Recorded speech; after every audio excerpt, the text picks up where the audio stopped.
Chapter 1. Rowan rested on her bar stool, sipping her tequila. There was a kind of depravity in seeking out a new lover, a desperation in the act of looking that she hated as much as she loved finding him.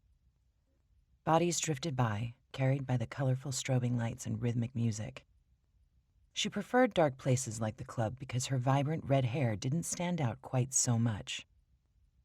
She'd grown up with an unusual set of features that doctors just explained away as a genetic anomaly. She wore colored contact lenses to avoid startling people with the strange red color of her irises, but the hair color wasn't so easy to cover up. For some reason, no dye would stick, but at least that part she could pass off as a fashion statement, and it did catch the attention of potential lovers. Not that it was difficult to catch their attention with her unique looks. Even though most women looked at her like she was some kind of alien creature, the men were barely able to keep their dicks in their pants. Some nights she'd come to this place just to watch, have a drink, and wonder at the eventual crumbling of all the women's wills against the men who found them. What woman would let herself give in so completely to a man? She never would, and neither did she need to. She'd been drawn to lucrative financial opportunities from an early age, forced to find her own opportunities as an orphan. Now she enjoyed collecting rare, ancient carvings, a passion that had proved to be the only occupation that really fulfilled her. She wore one small piece of her collection now, a tiny red jade medallion with a dragon carved into it. It was set in gold and hung from a delicate chain around her neck, resting just at the base of her throat. She touched it absently, believing she could feel some power in it, but knowing it was all her imagination. The only power was in her ability to seduce a man. But the right one had yet to present himself.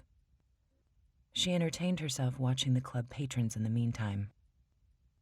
A couple tumbled into a corner a few yards away and embraced. She watched covertly, entertained that they thought the corner was private, even though it clearly wasn't. The woman tilted her head back against the wall, inviting the man's lips to trace down her throat. She wore a tiny little dress that barely covered her.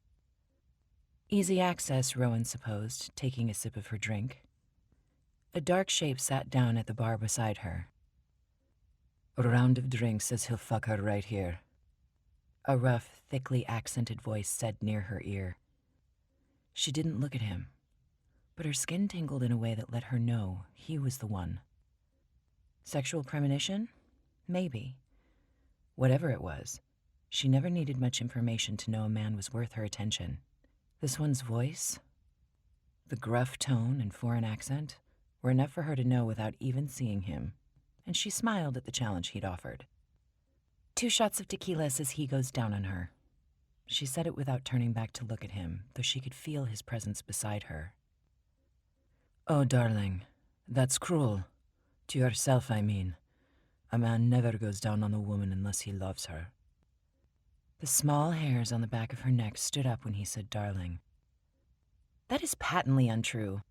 The hot breath of his laugh caressed her shoulder. She heard him shift closer.